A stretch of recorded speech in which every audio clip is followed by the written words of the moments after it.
हमरा नाम कन्हैया। इस नाम की एक फ़िल्म आई है निरहुआ सर की।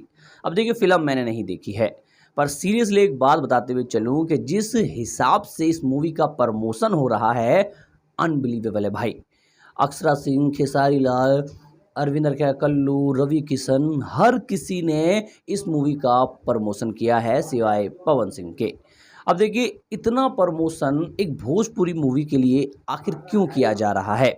तो सबसे पहले है कि भैया ये मूवी भोजपुरी की एक बदलाव वाली मूवी है। इस मूवी के आप ट्रेलर को देखोगे तो ट्रेलर आपको समझा देता है कि भैया ये चोली चटाने वाली भोजपुरी मूवी नहीं है। ये एक अलग लीग की मूवी है। ये अलग कहानी है, ये अलग सिस्टम है, ये अलग रूप से बनाई गई एक मूवी है। इस मूवी के अंदर थ्रिलर है, सस्पेंस है, रोमांस है, एक्टिंग है और कॉमेडी तो होगी ही होगी। तो इतनी बढ़िया मूवी का अगर पूरी भोजपुरी इंडस्ट्री मिल के प्रमोशन करती है तो भैया कहीं ना कहीं मूवी में दम बा, क्योंकि हमरा नाम कन्हैया बा। अब इस मूवी के अंदर निरहुआ सर है और निरहुआ सर की आप एक्टिंग पे शक नहीं कर सकते। उन्होंने इससे पहले एक वेब सीरीज़ करी है, अगर आप उसे देखोगे तो आपको पता चलेगा निरहुआ सर की एक्टिंग किस लेवल की है।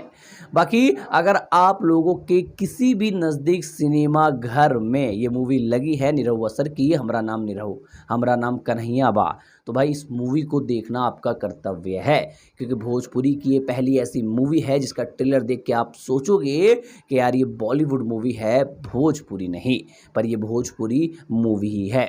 तो जब भोजपुरी का पूरा भोजपुरी इंडस्ट्री मिल के इस मूवी का सपोर्ट कर रही है तो हमारा फर्ज बनता है इस मूवी को और सपोर्ट करना और कहीं ना कहीं इस मूवी को अच्छा खासा कलेक्शन दिलाना और भोजपुरी के स्तंभ पे जो कहीं ना कहीं ये चोली चटा की गंदी गंदी फिल्मों के दाग लगे हैं उसको ऐसी फिल्में धो सकती हैं।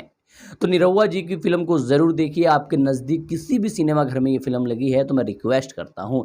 बाकी मैं भी कोशिश करता हूँ, मुझे भी अगर कहीं आस-पास सिनेमा घर में मिलती है तो मैं कन्फर्म देखूँगा।